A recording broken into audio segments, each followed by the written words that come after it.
Povo de Deus, Salmo 88, lamentação de um atribulado. Cântico, Salmo dos filhos de Corá, ao mestre de canto, para ser cantado com cítara. Salmo didático, de Masquil, não é isso? De Emã, ex-raíta. Há outras versões aqui, a Septuaginta, por exemplo, fala israelita. Aqui, Emã está dizendo israelita. E outras versões vão dizer israelita.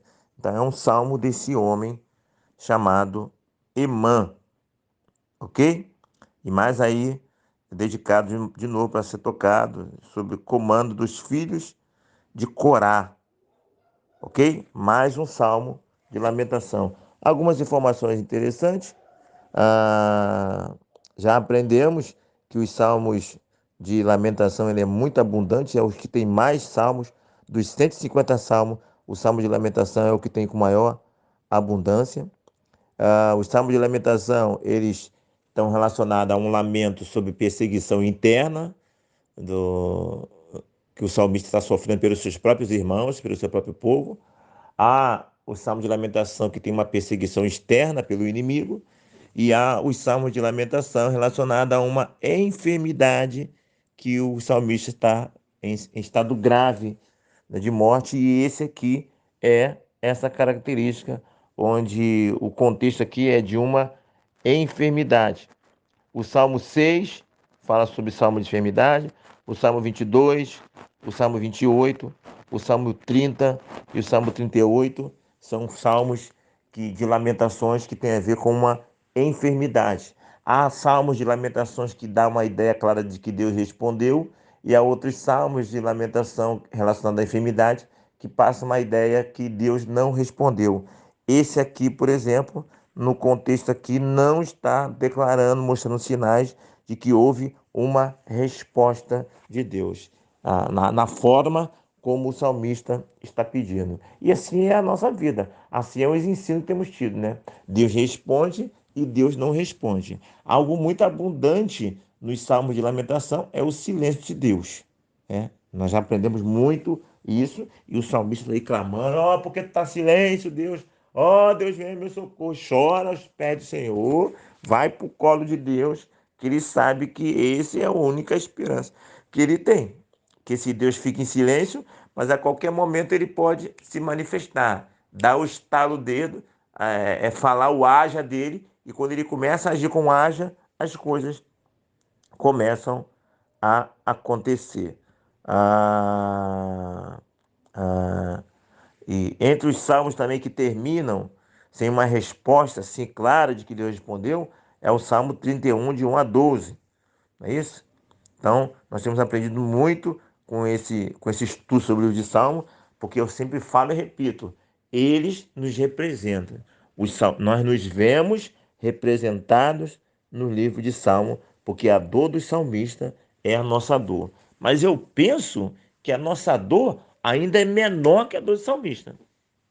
Pelo o drama que nós vivemos hoje, nessa parte do filme que nós estamos, é bem menor que o drama que eles viveram. Okay? Apesar de ter muita semelhança, como o silêncio de Deus, Deus não respondia a nossa oração, Deus permanecia em silêncio, e nós ficamos angustiados com relação a isso. O Champlin nos informa que 11 salmos são atribuídos aos filhos de Corá, de Coré, ou seja, dado a eles, direcionado a eles para que eles venham executar as canções. O Salmo 42, o Salmo 44 até o 49, o Salmo 84 e o Salmo 85, e o Salmo 87 e 88. São as pessoas que receberam a designação, o destinatário do Salmo, para que eles pudessem desenvolver as canções. Ok? Essas são as informações gerais. E vamos pegar aqui, então, o que nós já temos aprendido muito nesse estudo, nesses comentários sobre o livro de Salmo. Ele é bem repetitivo, né? As situações são bem repetitivas, mas sempre tem alguma coisa boa para recordar e algo novo para aprender, ok? Ó Senhor Deus da minha salvação, dia e noite clamo diante de ti. Tá vendo? Dia e noite. e está buscando o Senhor. Lembra do clamor, que é um pouco a mais do que oração, que eu sempre penso. Orar é caminhar. Clamor você já está correndo, é algo a mais. A angústia faz isso. Infelizmente, nós só fazemos algo a mais quando estamos em angústia. Nós vemos uma vida muito trivial, um evangelho trivial, um evangelho feijãozinho com arroz. Só buscamos mais na tribulação. E Deus sabe disso, então, já que vocês só se estimulam a ir um pouco além na dor, então que haja dor, filho. Haja dor. Já que na alegria vocês estagnam, então, para que você não fique estagnado, tem que mandar uma dorzinha, tem que mandar uma enfermidade. Então, o Senhor é meu pastor, nada me faltará. Ah, então está faltando enfermidade, está faltando problema, desemprego, preocupação para vocês caminharem? Está faltando? Então dá para eles, porque eu sou o pastor dele e nada pode faltar para eles. É isso. Olha aqui, ó. E versículo 3, a minha vida já está à beira da morte. É uma parte do versículo 3, tá vendo? Ele tá chegando à morte, filho. E é terrível quando nós conseguimos sentir o cheiro da morte, quando a gente começa a perceber a morte, quando a gente começa a enxergar a morte lá na esquina se aproximando. E aí, só Deus mesmo, filho. Só Deus, e o salmista nos ensina, busca. Ele sabe que assim como a enfermidade chegou de repente, ela pode ir embora de repente com a ação de Deus, ok? Aí ele vai falar aí sobre a questão do fazer uma bênção a Deus. Os que estão na sepultura, ele não vai te adorar, né? Os que jazem na sepultura, dos que já não te lembras, são desamparados das tuas mãos, né? Puseste-me a mão profunda na cova, nos lugares tenebrosos, nos abismos. Sobre mim pesa a tua ira. Mais uma vez aqui o reconhecimento é Deus que está fazendo. A figura do diabo é praticamente inexistente. Eles não têm essa revelação, ok? Então, ele sabe que Deus é o causador do bem e do mal. Apartaste-me de mim os meus conhecidos. Ele vai falar isso aqui outras vezes. Olha aqui, ó, apartaste de mim os meus conhecidos. Perceba aqui que indiretamente nós estamos sendo ensinados que ter conhecido perto, ter pessoas conhecidas, ter pessoas próximas, ter pessoas amigas é de fundamental importância para a nossa vida. Na dor, se esses amigos não estiverem perto da gente, é pior. Então, meu irmão, minha irmã, construa amigo, construa relacionamentos, porque isso faz bem para a tua vida na alegria e principalmente na dor. E o salmista está reclamando aqui, ó, está afastado, esses inimigos se afastaram, mesmo porque ele está enfermo. Talvez aquele esteja passando a mesma situação de Jó, com enfermidade complicada, porque as pessoas até ajudam, mas chega um momento que as pessoas meio ficam angustiadas quando elas veem alguém em uma situação de dor e elas não conseguem fazer nada, elas não sabem o que fazer, e elas ficam em angústia e elas acabam se afastando, porque elas mesmas já estão se sentindo já abaladas pela situação. Se for uma enfermidade mesmo que causa mal-estar, cheiro, o olhar aquela enfermidade é complicada, o cheiro daquela enfermidade é ruim, e as pessoas não suportam aquilo, não é porque não amam a pessoa, é porque elas estão sem estrutura física para apoiar aquela pessoa. E o salmista está reclamando, Senhor Deus, as pessoas estão afastadas de mim, as pessoas estão suportando. É o Senhor que provocou isso, Senhor. Tenha misericórdia da minha vida. Essa é a dor do salmista, né? Os meus olhos desfalecem de aflição. Meu irmão. Dia após dia venho aclamando a Ti, Senhor. Todo dia ele está buscando ali. Todo dia ele levanta a mão. Ele está adorando ainda, hein? Ele está na dor, mas está lá. Todo dia, ó Senhor, levantando a mão, se prostrando diante do Senhor. Ele sabe que a única esperança dele é o Deus dele. Meu irmão. Minha irmã. Isso é resposta para você. Isso é ensinamento para você, ensinamento para a minha vida. É o único que pode fazer. E tem pessoa que nessa dor ainda fica blasfemando, ainda abandona Deus. Ainda abandona o único foco de esperança. Vai por esse caminho para você. Aí morreu mesmo. Aí é dupla dor. Ok? 13. Mas eu, Senhor, clamo a ti por socorro. E até de manhã já antecipa diante de ti. As minhas orações, já logo, logo ao amanhecer, ele já está clamando. E em muitas situações ele muito mal dorme, né? Muito mal dorme. Hoje eu nem sequer dormia. Perdi o sono, era dor direto. Misericórdia. Ó, Deus, tenha misericórdia das nossas vidas. Tenha misericórdia da tua irmã, meu Pai. Tenha misericórdia do teu servo aí. Ou melhor, tenha misericórdia da minha irmã, meu Pai. Tenha misericórdia do teu servo aí, da tua serva. Noites e noites clamando de dores, de angústia, Pai. Vá ao encontro da tua serva, vá ao encontro do teu servo, em nome de Jesus. Fortaleça ela nessa dor, Pai. Fortaleça ele nessa dor, Pai. Porque é difícil, Pai. Ele quer continuar clamando ao Senhor. Ela quer continuar clamando ao Senhor. Porque ela sabe que no Senhor que tem a resposta final. Ela não compreende porque o Senhor deixou. Ele não compreende porque o Senhor tem deixado. Mas ele está clamando. E nós, junto com ele, estamos clamando, Pai. Em nome santo de Jesus. Olha o versículo aqui, 15. Ando aflito, prestes a expirar desde moço. Ei, meu Deus. Parece aqui, meu irmão, minha irmã, que a enfermidade é antiga, é crônica. Há muito tempo o salmista está clamando. Ele passa por situações desde a sua mocidade. Oh, meu Deus. E você que a enfermidade surgiu de repente, hein? Que não é não é Deus da mocidade, foi depois de uma certa idade.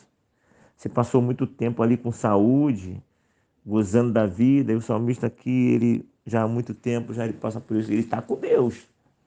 Seja lá, é muito tempo, mas ele está com Deus.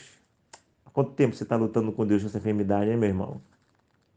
Hein, minha irmã? Quanto tempo? Continue lutando, o salmista te ensina. Continue lutando, continue buscando, porque você não tem outro caminho. A tua única esperança está nele. Mesmo que você não compreenda, mesmo que não dê para entender, a tua única esperança está nele, meu irmão, minha irmã. Desde a mocidade, ele estava clamando. Sob o peso dos teus terrores, ele sabia ainda que Deus, no conceito dele, Deus estava fazendo aquilo. E mesmo assim ele está com Deus. E nós entendemos, nem sempre é Deus, muitas vezes é muito mais o nosso pecado. São consequências dos nossos pecados. Percebe? Versículo 18. Para longe de mim afastaste amigos e companheiros. Os meus conhecidos são trevas. Que doem, que doem. E muitas vezes nós não passamos nem 10% disso aqui. Muitas vezes nós temos consciência de que a nossa enfermidade é consequência de nossa má administração de nossa saúde. E outra coisa interessante aqui é que, então aqui, ó, mostrarás, versículo 10, que eu passei e não falei, mostrarás tu prodígios aos mortos? Ou os finados se levantarão para te louvar? Está fazendo uma pergunta. Aqui, me parece, o contexto geral, eles não tinham essa revelação da realidade da vida após a morte. E isso aparece em alguns salmos. Apesar que eu estava ali no Champ, o Champ até achou que aqui ele tá revelando um entendimento de uma vida após a morte. Eu, sinceramente, não consegui perceber isso aqui. Para Champ, aqui já tem, o salmista já está vendo uma realidade pós-morte. No meu entendimento aqui, na minha leitura, eu não consegui perceber isso. Mas a verdade é que, no geral, na maioria dos salmistas, eles não têm ainda essa revelação que nós temos. E aí, olha só, apesar de ele não ter essa revelação, nós temos aqui uma resposta positiva, porque hoje nós temos essa revelação. O fato do salmista não ter a revelação no teu entendimento, não significa que a verdade existe, que o fato existe. Então a resposta aqui por salmista é positiva. Mostrarás tu prodígios aos mortos? Versículo 10. Ou os finados se levantarão para te louvar? Sim, salmista. Os mortos se levantarão para louvar a Deus. Sim, salmistas. Os prodígios são mostrados aos mortos. Sim, salmista, os mortos adoram. Não é revelação hoje. Lá em Apocalipse, os mortos estão clamando a Deus e pedindo vingança. Eles estão conscientes. Lá em Lucas, capítulo 16, a partir do versículo 19 até o 31, o morto está vivo, está perguntando, está dialogando. O morto está consciente de quem ele é. O morto está lembrando de quem ele era antes de morrer. Sim, salmista, os mortos louvarão. Sim, salmista, os mortos clamarão. Adorarão o Senhor. Pedirão por misericórdia. Porque ele não tinha o conhecimento, mas nós temos. O que eu aprendo com isso? O fato de você não conhecer, o fato de você não entender, não significa que não exista. Não significa que seja uma verdade. Porque você é limitado. Eu sou. A nossa limitação não define a realidade. A nossa limitação de conhecimento não define o futuro. O fato de eu não conhecer não significa que exista. Pense em todas essas coisas e que Deus nos abençoe.